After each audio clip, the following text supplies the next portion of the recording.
All right, welcome to the third video. Um, Hopefully I've not, again, scared you too much, but this point, if you made it this far, you know the Greek alphabet. You can write out the Greek alphabet by memory, knowing the characters, and you've become comfortable pronouncing quite a few Greek words. Okay, so if that's not quite where you're at, no pressure, unless this is like the week before school starts, but um, you got time before you go on. Make sure you can do those things before you start chapter 2.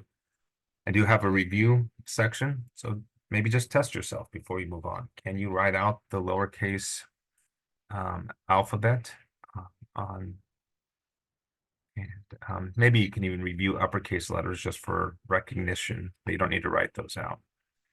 And then identify those Greek vowels, which become actually very important for this chapter. All right, let me get my cool highlighter out. All right. So the new thing in this chapter is what we're going to call vowel combinations or vowel teams. Um, the fancy word that most grammars use is diphthong. It's when two vowels come together to form one sound. Um, I like the word vowel teams. I'll probably change this to vowel teams in the copy I give you, because it's team. They're teaming up. It's cooler that way, I think, than diphthong. Anyways, here are the vowel teams in Greek. So here are the two letters that combine. Here's English words that help you identify the sound those two Greek letters make. So the alpha iota come together to form the sound that begins the word "ile" in English. Or it sounds like the word I. Okay. Alpha upsilon come together to see the word. Sorry, maybe this isn't the best example, but outhouse. So it looks like, or it sounds like what we would have a vowel team in English of O and U. Ow.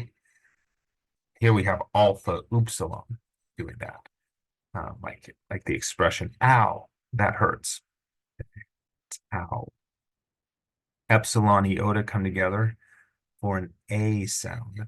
It's the same sound that the eta, the vowel eta makes, but here it's the epsilon iota coming together to form A, like in the word day, or similar to what we have in the English word veil. Epsilon upsilon or eta upsilon, both of these vowel teams form the sound U. So it sounds like eulogy. This is actually a Greek word that we've brought into English. So that's why it's, I guess, appropriate. You. So it sounds like the pronoun you, or like a sheep you. I think that's right. Um, that's funny. Uh, my wife would be so embarrassed that I blanked on. Yeah, that's a sheep. You is a sheep. All right. Um, So both those make it. This, as I say below, the eta upsilon is very rare. Epsilon upsilon is pretty common. So recognize that team as saying you. Here we have Omicron iota, oi.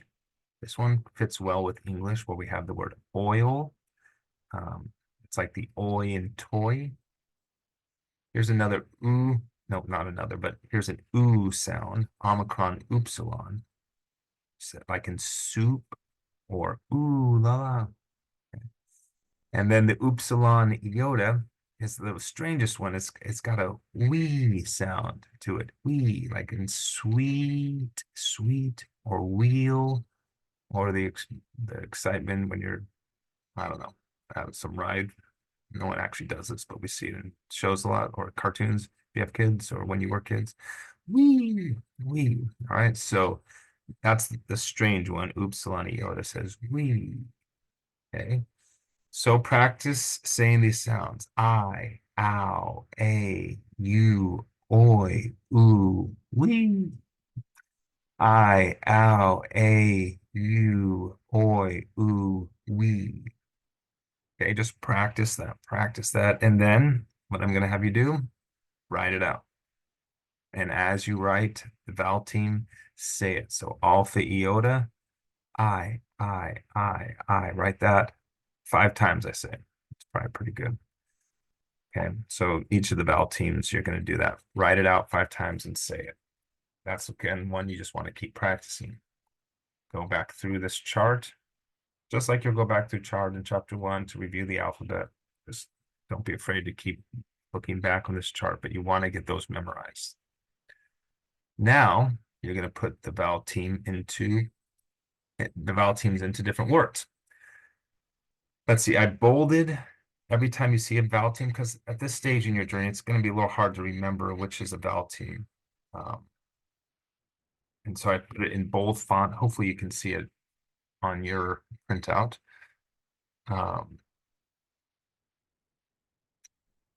Yeah, so it's like in like the previous chapter where I break it up into syllables. It's the same thing. So here we have tau, ow, tau, ta, tau, ta, tau, ta.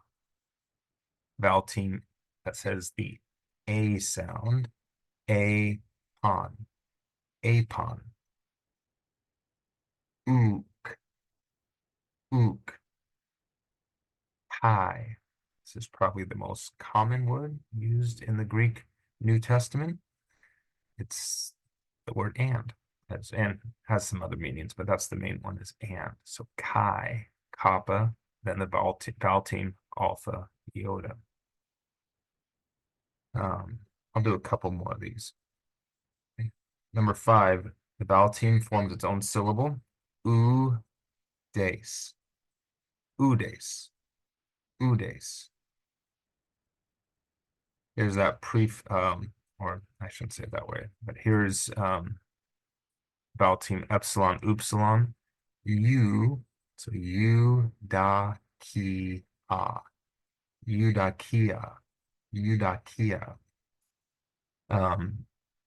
So this is a good example where the vowel team that begins a word, if it's more than one syllable, will be its own syllable. If the word is multiple syllables, if the vowel team begins a word, it's probably going to be its own syllable.